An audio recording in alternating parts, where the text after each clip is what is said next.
Hello everyone, welcome back to your channel. मेरा नाम है जस्या और आज फिर से हम लोग कंप्यूटर फंडामेंटल का टॉप 50 यानी कि मोस्ट वीवीआई क्वेश्चन को कवर करने वाले हैं, जो कि लगभग सभी तरह के सरकारी एग्जाम्स में इसी से रिलेटेड क्वेश्चन को पूछा ही जाता है। और दूसरी चीज आपको ये बता दूं कि ये जो भी क्वेश्चन हम लोग करने वाले वो क्या चीज है, तो एनसीईआरटी बेस्ड क्वेश्चन होने वाली है। तो आप किसी भी सरकारी एग्जाम्स का तैयारी कर रहे हैं तो ये वीडियो आपके लिए मोस्ट इंपॉर्टेंट होने वाली है। मतलब आप ऐसे समझिए कि जितने भी सरकारी एग्जाम्स होते हैं, ठीक है, जिसमें जीके क्वेश्चन को पूछा जाता है, उसमें क्या होता है कि इस टाइप के क्वेश्चन को पूछा ही जाता है। तो फिर चलिए इस सीरीज को शुरू करते हैं।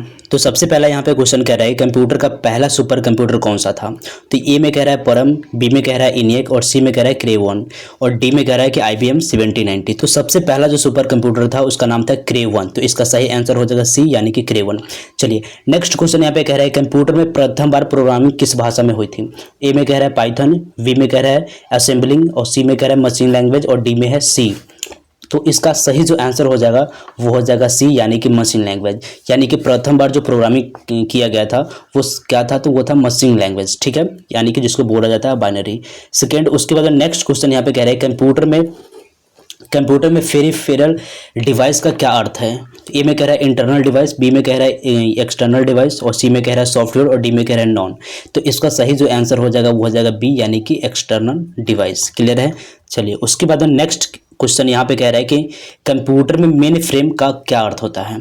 ठीक है, मेन फ्रेम का क्या अर्थ होता है। ए में कह रहा है कि स्मॉल टास्क, ठीक है, बी में कह रहा है कि लार्ज स्केल कंप्यूटिंग यानी कि बड़े स्तर की गणना और सी में कह रहा है कि ग्राफिक्स डिजाइन यानी कि ग्राफिक डिजाइन और डी में कह रहा है कि साउंड प्रोसेसिंग। तो इसका सही जो आंसर हो जाएगा बी यानी कि मैंने कई बार बता भी दिया है, फंडामेंटल वाले क्लास में बताया भी था कि मेन फ्रेम का जो काम होता है वो थोड़ा सा बड़े स्तर पर होता है, यानी कि बड़े गणना का जो काम होता है वो मेन फ्रेम कंप्यूटर करता है। क्लियर है। तो इसका सही आंसर हो जाएगा बी यानी कि लार्ज स्केल कंप्यूटिंग यानी कि बड़े स्तर की गणना। चलिए नेक्स्ट क्वेश्चन यहाँ पे कह रहा है कंप्यूटर में OCR का पूर्ण रूप क्या है। तो ए में कह रहा है कि ऑप्टिकल कैरेक्टर रिकॉग्नाइजेशन, बी में कह रहा है आउटपुट कंट्रोल रीडर और सी में कह रहा है कि ऑप्टिकल कोड रीडर और डी में कह रहा है आउटपुट कैरेक्टर रिकॉग्नाइजेशन। तो इसका सही जो आंसर हो जाएगा क्या हो जाएगा, OCR का पूर्ण रूप होता है, पूर्ण रूप यानी कि फुल फॉर्म की बात कीजिएगा तो क्या हो जाएगा ऑप्टिकल कैरेक्टर रिकॉग्नाइजेशन। क्लियर है।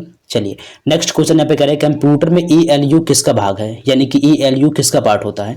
ए में कह रहा है रैम, बी है CPU, सी में है रोम और डी है HDD। तो इसका सही आंसर हो जाएगा CPU यानी कि CPU क्या होता है कि ELU का ही भाग होता है, यानी कि इसका पार्ट्स होता है। ठीक है। चलिए नेक्स्ट क्वेश्चन यहाँ पे कह रहे हैं कंप्यूटर में बायोज किसके लिए जिम्मेदार है, यानी कि बायोज किसके लिए जिम्मेदार है। ठीक है। ए में कह रहा है कि ऑपरेटिंग सिस्टम, बी में कह रहा है कि इनिशियल हार्डवेयर सेटअप और सी में कह रहा है स्टोरेज और डी में कह रहा है कि सॉफ्टवेयर अपडेट। तो इसका सही आंसर हो जाएगा क्या चीज, तो इनिशियल हार्डवेयर सेटअप। क्लियर है, यानी कि प्रारंभिक हार्डवेयर सेटअप, ठीक है, बायोज के लिए जिम्मेदार है। चलिए उसके बाद में नेक्स्ट क्वेश्चन यहाँ पे कह रहे हैं कंप्यूटर में SSD का अर्थ क्या होता है। ए में कह रहा है कि इंक्रीज स्पीड, बी में कह रहा है साउंड आउटपुट, सी में कह रहा है कि ये नेटवर्क कंट्रोल और डी में कह रहा है कि नन ऑफ दिस। तो इसका सही जो आंसर हो जाएगा इंक्रीज स्पीड, यानी कि मैंने कई बार बता भी दिया है कि SSD का जो काम होता है क्या होता है कि स्पीड को बढ़ाना। अगर आप HDD की बात कीजिएगा तो HDD मैंने बताया भी था कि HDD और SSD में क्या अंतर है। तो SSD क्या होता है कि HDD से 10x आपका फास्ट काम करता है, तो इसलिए ये क्या हो जाएगा इंक्रीज स्पीड। क्लियर है। चलिए नेक्स्ट क्वेश्चन यहाँ पे कह रहे हैं कंप्यूटर में कौन सा डिवाइस डेटा को अस्थायी रूप से स्टोर करता है, यानी कि कौन सा डिवाइस है जो डेटा को परमानेंटली स्टोर करता है। ए में कह रहा है रैम, बी में रोम, सी में HDD और डी में कह रहा है कैश। तो देखिए कैश और ये रैम तो होगा नहीं, तो इसका सही आंसर जो हो जाएगा वो हो जाएगा सी यानी कि HDD। यानी कि HDD जो डिवाइस होता है वो क्या करता है, डेटा को एकदम परमानेंटली स्टोर करके रखता है, और कब तक, तो जब तक आप खुद से इसको डिलीट ना करते। क्लियर है। चलिए उसके बाद में नेक्स्ट क्वेश्चन यहाँ पे कह रहे हैं कंप्यूटर में सबसे पहले प्रोग्राम करने योग्य मशीन कौन सी थी। ए में कह रहा है कि ENIAC, बी में कह रहा है यूनिवैक और सी में Z3 और डी में है EDIVAX। तो इसका सही जो आंसर हो जाएगा वो हो जाएगा सी यानी कि Z3। उसके बाद में नेक्स्ट क्वेश्चन यहाँ पे कह रहे हैं कंप्यूटर में स्कैनर का कार्य क्या है। ठीक है, स्कैनर का क्या कार्य होता है। तो ए में कह रहा है कि डेटा इनपुट, बी में कह रहा है डेटा आउटपुट, सी बता रहा है कि डेटा स्टोरेज और डी में है डेटा प्रोसेसिंग। तो इसका सही आंसर हो जाएगा डेटा इनपुट। तो इसका सही जो आंसर हो जाएगा ए यानी कि डेटा इनपुट। क्लियर है। चलिए नेक्स्ट क्वेश्चन यहाँ पे कह रहे हैं कंप्यूटर में सबसे पहली हाई लेवल लैंग्वेज कौन सी थी। ए में है कोबल, बी में है फॉर्टेन और सी में है बेसिक और डी में है सी। तो इसका सही जो आंसर हो जाएगा वो हो जाएगा बी यानी कि कि फोर्टेन। सबसे पहले जो हाई लेवल लैंग्वेज को यूज़ किया गया था वो कौन सा था, तो वो था फोर्टेन। ठीक है, शुरुआती दौर में आपका फोर्टेन एंड कोबल को यूज़ किया गया था, लेकिन सबसे पहले की बात कीजिएगा तो सबसे पहले हाई लेवल लैंग्वेज की बात कीजिएगा तो वो हो जाएगा बी यानी कि फोर्टेन लैंग्वेज। ठीक है, चलिए नेक्स्ट क्वेश्चन यहाँ पे कह रहा है कि कंप्यूटर में आउटपुट डिवाइस का उदाहरण क्या है, यानी कि आउटपुट डिवाइस का क्या एग्जाम्पल है। यहाँ पे सबसे पहला बता रहे हैं ए में monitor, B keyboard, sea mouse और डी में जॉयस्टिक। तो इसका सही जो आंसर हो जाएगा आउटपुट डिवाइस। तो आउटपुट डिवाइस में मैंने कई बार बता भी दिया कि आउटपुट डिवाइस क्या होता है कि जिससे हम लोग आउटपुट लेते हैं, यानी कि कंप्यूटर हमारा वर्क कैसे करता है। तो कंप्यूटर जो हमारा वर्क करता है तीन चीज़ से मिलकर। सबसे पहले हमें क्या देना पड़ता है, तो सबसे पहले हमें जो देना पड़ता है वो देना पड़ता है इनपुट। क्लियर है, सबसे पहले हमें देना पड़ता है इनपुट। ठीक है, उसके बाद हमें क्या मिलता है, तो इनपुट के जस्ट बाद हमें मिलता है ये। उसके बाद क्या होता है, हमारा कंप्यूटर प्रोसेस करता है। क्लियर है, और प्रोसेस करने के बाद हमें मिल जाता है, यानी कि लास्ट में मिलता है आउटपुट। तो आउटपुट कैसे मिलेगा, तो आउटपुट मिल जाए, यानी कि अगर आप कंप्यूटर कोई कमांड देंगे तो कहाँ पे वर्क करता है, तो वो आपका सीपीयू में वर्क करता है। ठीक है, सीपीयू में वर्क करेगा, लेकिन सीपीयू का इतना क्षमता नहीं कि वो सारे के सारी चीज़ों को दिखा दे। दिखाने के लिए किसका यूज होता है, तो दिखाने के लिए यूज होता है मॉनिटर, यानी कि डिस्प्ले के लिए मॉनिटर यूज होता है।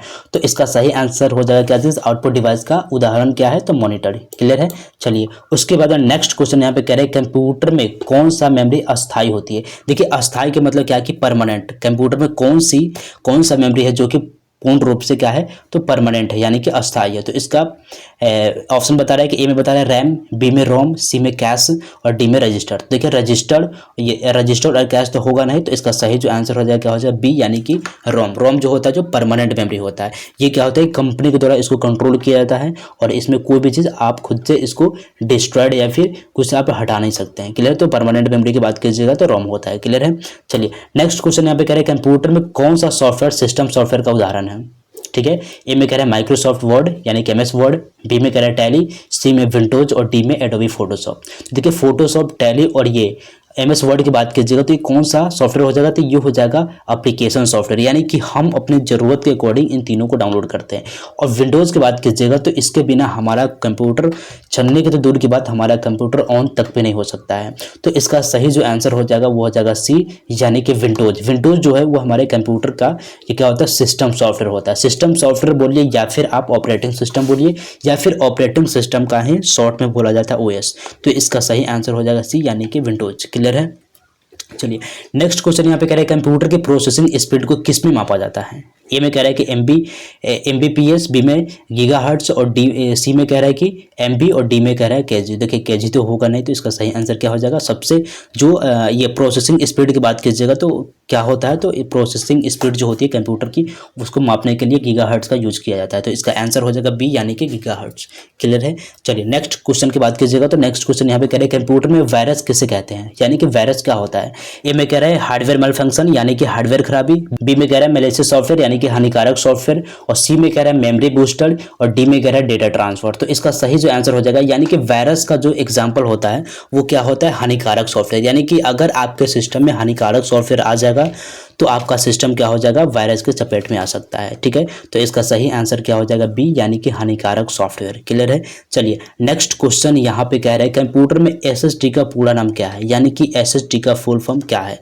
ए में कह रहा है कि सॉलिड स्टेट ड्राइव, बी में कह रहा है सुपर स्टोरेज डिवाइस ड्राइव और सी में कह रहा है स्मार्ट स्टोरेज डिस्क और डी में कह रहा है कि सिक्योर स्टोरेज डिवाइस। तो देखिए इसका सही जो आंसर हो जाएगा वो आपको याद कर लेना है क्या हो जाएगा, तो इसका सही आंसर हो जाएगा ए यानी कि सॉलिड स्टेट ड्राइव। क्लियर है, चलिए नेक्स्ट क्वेश्चन यहाँ पे कह रहे हैं कंप्यूटर में क्लाउड स्टोरेज का क्या अर्थ है। ए में कह रहा है स्टोरेज इन रैम, रैम में स्टोरेज। ठीक है, बी में कह रहा है स्टोरेज इन इंटरनेट सर्विस, ठीक है, इंटरनेट सर्वर में स्टोरेज। ठीक है, उसके बाद में सी में कह रहा है स्टोरेज इन हार्ड डिस्क यानी कि हार्ड डिस्क में स्टोरेज और डी में कह रहा है स्टोरेज इन पेन ड्राइव। तो देखिए इसका सही जो आंसर हो जाएगा, देखिए क्लाउड स्टोरेज का जो यूज होता है वो ऑनलाइन इंटरनेट के सर्वर पे होता है। ठीक है, इंटरनेट सर्वर पे ही इसका स्टोरेज का यूज होता है। तो इसका सही आंसर हो जाएगा चीज़ स्टोरेज इन इंटरनेट सर्वर। ठीक है, तो इसका सही आंसर हो जाएगा बी। क्लियर है, चलिए नेक्स्ट क्वेश्चन यहाँ पे कह रहे हैं कंप्यूटर में GUI का सबसे पहला उपयोग किस ऑपरेटिंग सिस्टम में हुआ था। ठीक है, ए में कह रहा है विंडोज 1.0, बी में कह रहा है मैकिन्टोश और सी में कह रहा है यूनिक्स और डी में कह रहा है कि MS-DOS। तो इसका सही जो आंसर हो जाएगा मैकिन्टोश, क्योंकि मैकिन्टोश में सबसे पहले यूज हुआ था। उसके बाद क्या हुआ था, उसके बाद आपका विंडोज 1.0 में यूज हुआ था। तो इसका सही जो आंसर हो जाएगा बी यानी कि मैकिन्टोश। मैकिन्टोश में GUI का सबसे पहले यूज किया गया था। क्लियर है, चलिए नेक्स्ट क्वेश्चन यहाँ पे कह रहे हैं कंप्यूटर में ऑपरेटिंग सिस्टम का कार्य क्या है, यानी कि ऑपरेटिंग सिस्टम का क्या वर्क है। तो यहाँ पे कह रहे हैं कंट्रोल हार्डवेयर एंड सॉफ्टवेयर, ठीक है। बी में कह रहा है ओनली स्टोर डेटा, और सी में कह रहा है कि ओनली डिस्प्ले आउटपुट, और डी में कह रहा है कि ओनली आउटपुट डेटा। तो इसका सही जो आंसर हो जाएगा, देखिए ऑपरेटिंग सिस्टम का वर्क ही होता है सॉफ्टवेयर और हार्डवेयर को कंट्रोल करना, यानी कि हार्डवेयर और सॉफ्टवेयर से मिलकर क्या करता है, काम को करवाता है। तो इसका सही आंसर क्या हो जाएगा, ए, यानी कि कंट्रोल हार्डवेयर एंड सॉफ्टवेयर है, हार्डवेयर और सॉफ्टवेयर को नियंत्रित करना। क्लियर है, इसका आंसर हो जाएगा ए। तो उसके बाद में नेक्स्ट क्वेश्चन यहाँ पे कह रहे हैं कंप्यूटर में वेब ब्राउजर क्या होता है, यानी कि what is a web browser in computer, ठीक है। ए में कह रहा है कि हार्डवेयर, बी में कह रहा है ऑपरेटिंग सिस्टम, सी में कह रहा है एप्लीकेशन सॉफ्टवेयर, और डी में कह रहा है ड्राइव। तो इसका सही जो आंसर हो जाएगा वो हो जाएगा सी, यानी कि एप्लीकेशन सॉफ्टवेयर। एप्लीकेशन सॉफ्टवेयर क्या है कि वेब ब्राउजर को ही एप्लीकेशन सॉफ्टवेयर कहा जाता है। क्लियर है, चलिए उसके बाद में नेक्स्ट क्वेश्चन की बात कीजिएगा। तो नेक्स्ट क्वेश्चन यहाँ पे कह रहे हैं कंप्यूटर में कैश मेमोरी का मुख्य कार्य क्या है, यानी कि कैश मेमोरी का मेन काम क्या है। तो ए में कह रहा है इंक्रीज स्टोरेज, ठीक है, यानी कि स्टोरेज को बढ़ाना। बी में कह रहा है इंक्रीज प्रोसेसिंग स्पीड, यानी कि प्रोसेसिंग स्पीड को बढ़ाना। सी में कह रहा है कि डेटा बैकअप, और डी में कह रहा है डेटा ट्रांसफर। देखिए इसका सही जो आंसर हो जाए, कैश मेमोरी का काम क्या होता है, इंक्रीज प्रोसेसिंग स्पीड, यानी कि क्या करता है, तो प्रोसेसिंग को स्पीड को बढ़ाता है, ठीक है। तो इसका सही आंसर हो जाएगा बी, यानी कि इंक्रीज प्रोसेसिंग स्पीड। क्लियर है। नेक्स्ट क्वेश्चन यहाँ पे कह रहे हैं कंप्यूटर में कौन सा मेमोरी चिप होता है जो डेटा को कैश करता है, ठीक है। इसका ए में बता रहा है कि रैम, बी में बता रहा है रोम, और सी में कह रहा है कैश मेमोरी, और डी में कह रहा है हार्ड डिस्क। तो स्वाभाविक सी बात है सी, यानी कि कैश मेमोरी। क्लियर है। चलिए नेक्स्ट क्वेश्चन यहाँ पे कह रहे हैं कंप्यूटर में माउस किसका उदाहरण है, यानी कि माउस किसका उदाहरण है। ए में कह रहा है कि आउटपुट डिवाइस, ठीक है। बी में कह रहा है इनपुट डिवाइस, सी में कह रहा है स्टोरेज डिवाइस, और डी में कह रहा है प्रोसेसिंग डिवाइस। देखिए प्रोसेसिंग डिवाइस तो होगा नहीं, प्रोसेसर कोई वर्क करता नहीं है, स्टोरेज का कोई काम करता नहीं है, और यहाँ पे समझने वाली बात है इनपुट होगा या फिर आउटपुट होगा। देखिए जो माउस होता है वो क्या लेता है, तो पहले क्या करता है, इनपुट वो देता है, ना कि आउटपुट लेता है। तो इसका सही आंसर क्या हो जाएगा, बी, यानी कि इनपुट डिवाइस। कभी भी आपसे पूछा जाए कि माउस कौन सा डिवाइस है, तो आपको सीधा बताना है कि माउस जो होता है वो होता है इनपुट डिवाइस, यानी कि इनपुट को दिया जाता है। चलिए नेक्स्ट क्वेश्चन यहाँ पे कह रहे हैं कंप्यूटर में कौन सी भाषा मशीन से निकटतम मानी जाती है। ए में कह रहा है कि हाई लेवल लैंग्वेज, बी में कह रहा है असेंबलिंग लैंग्वेज, सी में कह रहा है मशीन लैंग्वेज, और डी में कह रहा है कि सी लैंग्वेज। तो इसका सही आंसर हो जाएगा मशीन लैंग्वेज, यानी कि मशीन लैंग्वेज क्या है कि ये कंप्यूटर के काफ़ी क्लोज होता है, ठीक है। नेक्स्ट क्वेश्चन यहाँ पे कह रहा है कि कंप्यूटर के आविष्कारक चार्ल्स बेबेज को क्या कहा जाता है, यानी कि जो कंप्यूटर का आविष्कार किया था चार्ल्स बेबेज, उसको क्या कहा जाता है। ए में कह रहा है कि फादर्स ऑफ इंटरनेट, बी में कह रहा है कि फादर्स ऑफ कंप्यूटर, सी में कह रहा है फादर्स ऑफ सॉफ्टवेयर, और डी में कह रहा है फादर्स ऑफ प्रोग्रामिंग। देखिए मैंने इससे पहले कई बार बता दिया कि कंप्यूटर का आविष्कारक कौन है, तो चार्ल्स बेबेज। उसके बाद मैंने बताया था कंप्यूटर का जनक कौन है, तो चार्ल्स बेबेज। उसके बाद मैंने बताया कंप्यूटर का पिता कौन है, तो चार्ल्स बेबेज। तो कई बार मैंने बता भी दिया है कि कंप्यूटर के आविष्कारक यानी कंप्यूटर के फादर की बात कीजिएगा, या फिर जनक की बात कीजिएगा, या फिर आपका है कि कंप्यूटर के पिता की बात कीजिएगा। तो इसका सही आंसर क्या हो जाएगा, चार्ल्स बेबेज। तो चार्ल्स बेबेज ही कंप्यूटर का आविष्कारक है। इनको क्या कहा जाता है, तो कहा जाता है फादर्स ऑफ कंप्यूटर, यानी कि कंप्यूटर का जनक। देख रहे हैं क्वेश्चन कैसा घुमाया गया है। अगर आपके पास कॉन्सेप्ट क्लियर होगा तो कभी भी आपको कोई भी प्रॉब्लम नहीं होगी। अगर कॉन्सेप्ट क्लियर नहीं होगा तो फिर बाद में क्या होगा, आपको कई सारा दिक्कत हो जाएगा, है ना। यानी कि आप देखिए मैं हमेशा बताता हूँ कि आप लोग क्या कीजिए, रट्टा नहीं मारिए। मैं जो चीज़ बताता हूँ, अगर आप एक्चुअल में क्या है कि मेरे जो भी मैंने इससे पहले यानी कि 27 से 28 वीडियो डाले हैं, यानी कि फंडामेंटल का अगर आप टोटल वीडियोज देख लेते हैं तो आपका फ़ायदा क्या होगा कि यहाँ पे मैं आपको सारी चीज़ को नहीं बता रहा हूँ, आपको पता नहीं चल रहा होगा कि सारी चीज़ को नहीं बता रहा हूँ, मैं सिर्फ और सिर्फ आपको रिमाइंड दिला रहा हूँ। यानी कि अगर आप एक्चुअल में किए होंगे तो क्या होगा कि आप सीधा देखेंगे, क्वेश्चन देखेंगे और आंसर आपके मन में ऑटोमेटिक आ जाएगा। क्यों आएगा, क्योंकि आप एक्चुअल में क्या किए हैं कि एक्चुअल में फंडामेंटल का टोटल क्लास को अटेंड किए हैं। अगर आप टोटल क्लास को नहीं किए, एक भी क्लास आपका मिस हो गया, तो क्या कीजिए, जाइए चैनल पर, आपको प्ले लिस्ट मिल जाएगा, उसमें से जाके बारीकी से एकदम अच्छे से सारे वीडियो को देख लीजिए। उसके बाद क्या होगा कि ये जब आप पढ़ेंगे तो क्या होगा, तो थोड़ा सा और आपका कॉन्सेप्ट क्लियर होता हुआ चलेगा। क्लियर है।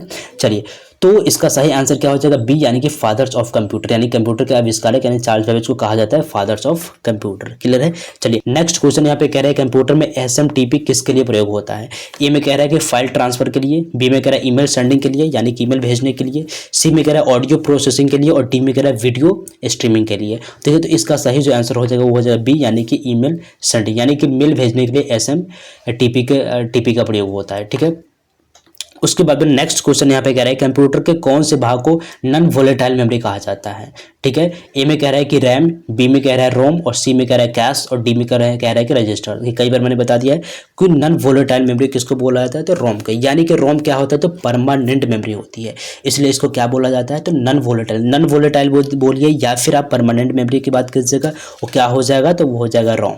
क्लियर है, तो इसका सही आंसर हो जाएगा बी, यानी कि रोम क्या होता है कि नॉन वोलेटाइल मेमोरी होता है। क्लियर है। चलिए नेक्स्ट क्वेश्चन यहाँ पे कह रहे हैं कंप्यूटर के सभी भागों को नियंत्रित कौन करता है। ए में कह रहा है कि ELU, बी में कह रहा है CU और सी में कह रहा है रैम और डी में कह रहा है कि रोम। तो इसका सही आंसर जो हो जाएगा वो हो जाएगा बी, यानी कि CU। CU क्या करता है, कंप्यूटर के सभी भागों को कंट्रोल करने का काम करता है। क्लियर है। उसके बाद में नेक्स्ट क्वेश्चन यहाँ पे कह रहे हैं कंप्यूटर का डेटा टेम्पोररी कहाँ स्टोर होता है। यानी कि जो कंप्यूटर का डेटा होता है, जो टेम्पोररी बेस का जो डेटा होता है वो कहाँ पे स्टोर होता है। तो ए में कह रहा है रैम, बी में कह रहा है रोम और सी में कह रहा है हार्ड डिस्क और डी में कह रहा है SSD।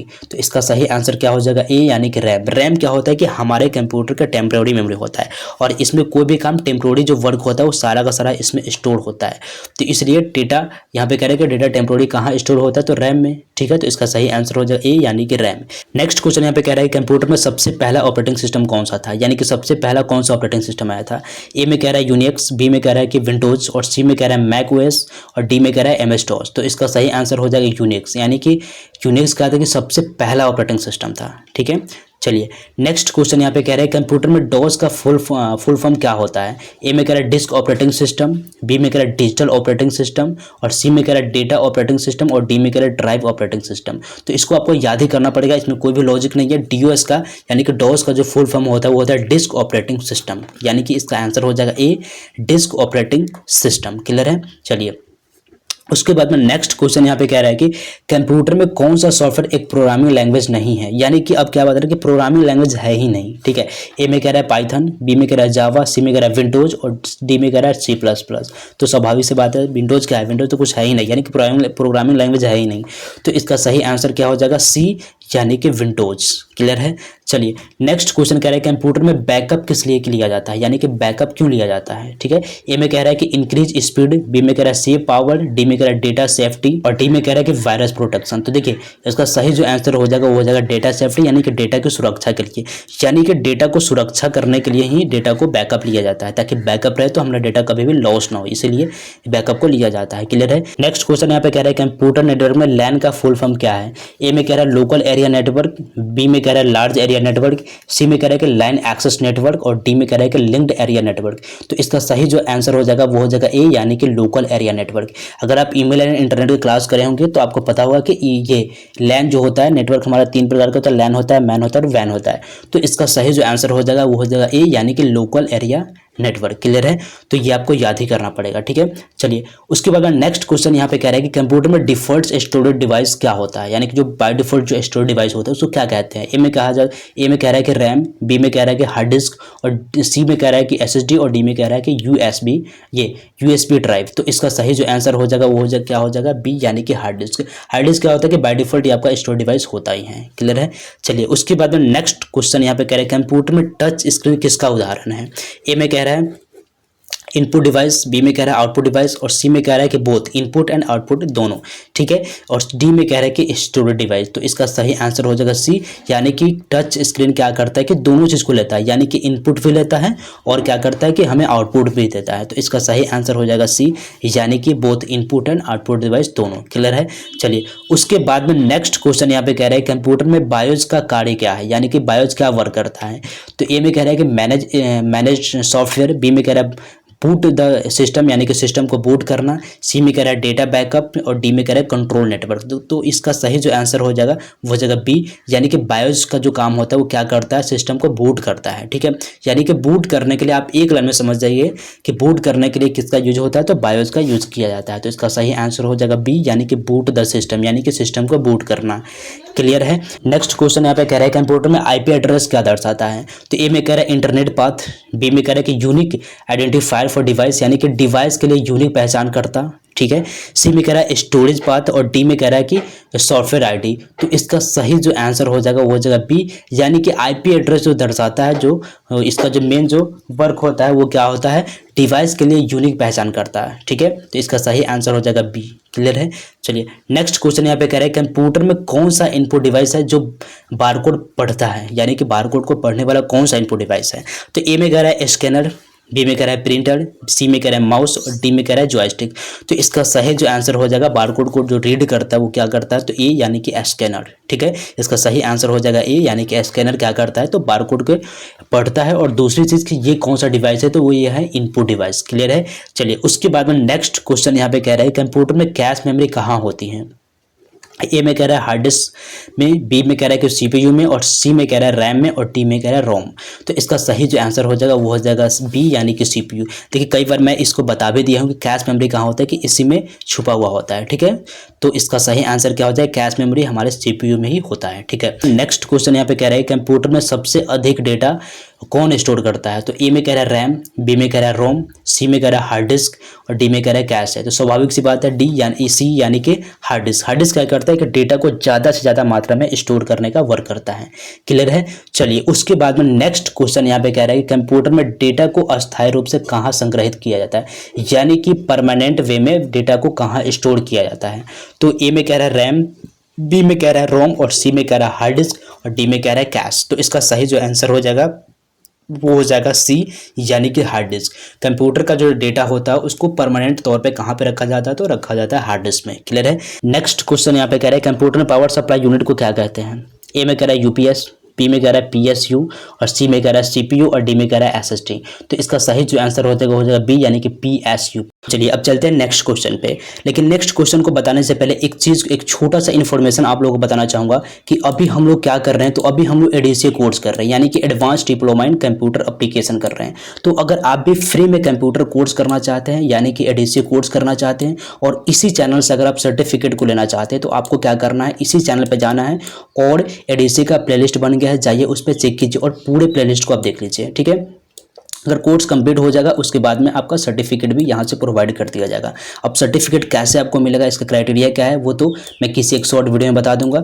लेकिन अभी क्या करना है, आपको जाना है चैनल पे चेक करना है, पूरे टॉपिक बाय टॉपिक आपको मिल जाएगा एडीसीए का फुल प्लेलिस्ट, ठीक है। अब सवाल आता है कि इसी चैनल से क्यों करना चाहिए, ठीक है। तो इस चैनल से करने का आपको कई सारा बेनिफिट मिल जाता है। सबसे पहला क्या कि यहाँ पे आपको जो भी कोर्स कराया जाएगा वो सारा का सारा बिल्कुल प्रैक्टिकल होगा। अब प्रैक्टिकल कहने का मतलब क्या कि यानी कि रियल कंपनी के डेटा के साथ आपको कोर्स को करवाया जाएगा। अब कहेगा रियल कंपनी डेटा के साथ क्यों, तो देखिए मेरा खुद का ऑफलाइन कंप्यूटर क्लास चलता है, तो मुझे पता है कि बच्चों को कैसे पढ़ाना है, एक रियल कंपनी में कैसे काम होता है, ठीक है। इसलिए इस चैनल पर आपको जो भी मिलेगा वो प्रॉपर वे में प्रैक्टिकल होगा, ठीक है। जैसे कि क्या मिलेगा, जैसे कि अगर आप इस चैनल से MS ऑफिस कर लेते तो आप क्या क्या कर सकते हो, तो पहले इस चीज़ को समझिए। तो आप किसी भी कंपनी का डेटा एंट्री का टोटल वर्क कर सकते हैं, ठीक है।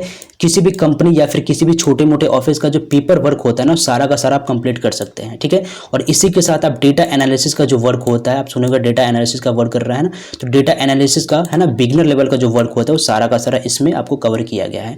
इसी के साथ अगर टैली कर लेते हो तो क्या कर सकते हैं, बस आप एक लाइन में समझिए, मैं डिटेल नहीं बताना चाहूँगा, बस एक लाइन में बताऊंगा कि अगर आप किसी भी अगर टैली को कर लेते हैं यहाँ से, तो आप किसी भी कंपनी, किसी भी मॉल, किसी भी छोटे मोटे स्टोर को आप बिलिंग का जो वर्क होता है वो सारा का सारा कर सकते हैं। जीएसटी में आप क्या कर सकते हैं, जितने भी जीएसटी का वर्क होता है वो आप काम कर सकते हैं। ईमेल एंड इंटरनेट इस वाले टॉपिक में आप रियल कंपनी के प्रोजेक्ट वर्क के साथ आप क्या कर सकते हैं, ऑनलाइन कैसे वर्क करना है ईमेल एंड इंटरनेट को यूज करके, ठीक है, वो आप इसमें देखेंगे। डीटीपी में क्या देखेंगे, तो डीटीपी में आप जितने भी ग्राफिक डिजाइनिंग का वर्क होता है वो सारा का सारा अगर आप यहाँ से डीटीपी कर लेते हैं तो क्या क्या कर सकते हैं, पहले आप इस चीज़ को समझिएगा। तो आप किसी भी OTT प्लेटफॉर्म के लिए काम कर सकते हैं, जैसे कि आपने नेटफ्लिक्स का नाम सुना होगा या फिर अमेजन प्राइम का नाम सुना होगा, इसके लिए काम कर सकते हैं। या फिर आप किसी भी सोशल मीडिया एजेंसी के लिए काम कर सकते हैं, या फिर आप किसी भी न्यूज एजेंसी के लिए काम कर सकते हैं, है ना, या फिर आप किसी भी ये ग्राफिक डिजाइनिंग जो कंपनी होते हैं उनके लिए काम कर सकते हैं, या फिर आप चाहे तो फ्रीलांसिंग भी आप कर सकते हैं। तो इस चैनल से एडीसीए कंप्यूटर कोर्स करने का यही बेनिफिट मिल जाता है कि आप रियल में किसी भी कंपनी का आप वर्क एक्चुअल में कर सकते हैं। दूसरी चीज़ कि जो भी मैं इस चैनल पर आपको पढ़ाता हूँ वो सारा का सारा हिंदी प्लस इंग्लिश दोनों लैंग्वेज में आपको नोट मिल जाता है। अब नोट को कैसे डाउनलोड करना, आप अगर आप फंडामेंटल की सीरीज देखे होंगे तो आपको पता होगा कि नोट को कैसे डाउनलोड करना है, तो उस वीडियो को आप अच्छे से देख लीजिएगा, आपको पता चल जाएगा कि नोट जितने भी बुक होता है,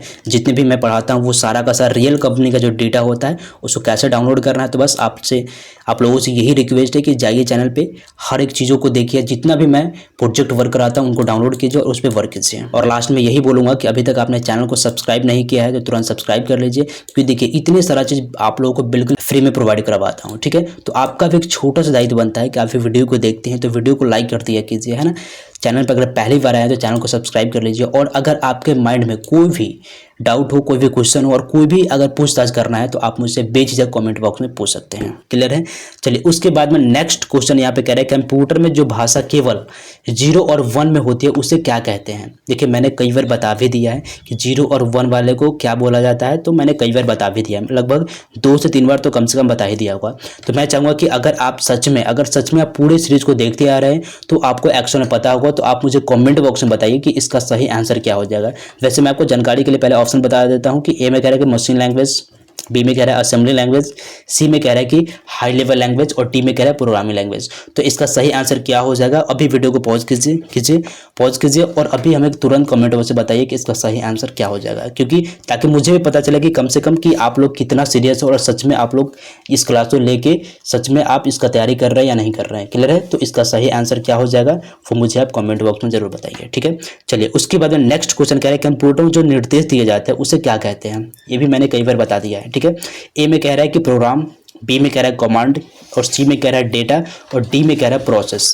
यानी कि कंप्यूटर में जो निर्देश दिए जाते हैं उसको क्या कहा जाता है, यानी कि जो इंस्ट्रक्शन दिए जाता है, यानी कि जो आदेश दिए जाते हैं उसे क्या कहते हैं। ए में कह रहा है प्रोग्राम, बी में कमांड और सी में डेटा और डी में प्रोसेस। तो इसका सही आंसर क्या हो जाएगा ये भी आप मुझे कमेंट बॉक्स में बताइए, ठीक है, क्योंकि ये भी मैं कई बार बता दिया हूँ। क्लियर है। चलिए उसके बाद में नेक्स्ट क्वेश्चन जो आखिरी सिस्टम क्वेश्चन है वो कह रहा है यहाँ पे कंप्यूटर में प्रिंटर किसका उदाहरण है। ए कह रहा है इनपुट डिवाइस, बी में कह रहा है कि आउटपुट डिवाइस और सी में कह रहा है स्टोरेज डिवाइस और डी में कह रहा है प्रोसेसिंग डिवाइस। तो इसका सही जो आंसर हो जाएगा वो क्या हो जाएगा आउटपुट डिवाइस। यानी कि प्रिंटर का वर्ड क्या होता है कि हम जो भी कमांड देते हैं उसको क्या करता है कि आउटपुट के रूप में हमें देता है। तो इसका सही आंसर क्या हो जाएगा बी, यानी कि आउटपुट डिवाइस। तो इस वीडियो में हम लोगों ने क्या किया है कि टोटल 50 क्वेश्चन को कवर किया है। तो इस क्वेश्चन से रिलेटेड आपके मन में कोई भी डाउट हो, कोई भी क्वेश्चन हो, कुछ भी अगर आपको पूछताछ करना है तो आप मुझसे कमेंट बॉक्स में बेझिझक पूछ सकते हैं। तो इस वीडियो में इतना ही, मिलते रहेंगे आप लोगों से अलग अलग वीडियो में, अलग अलग टॉपिक में। इस वीडियो को यहाँ तक देखने के लिए आप सभी का दिल से बहुत बहुत धन्यवाद।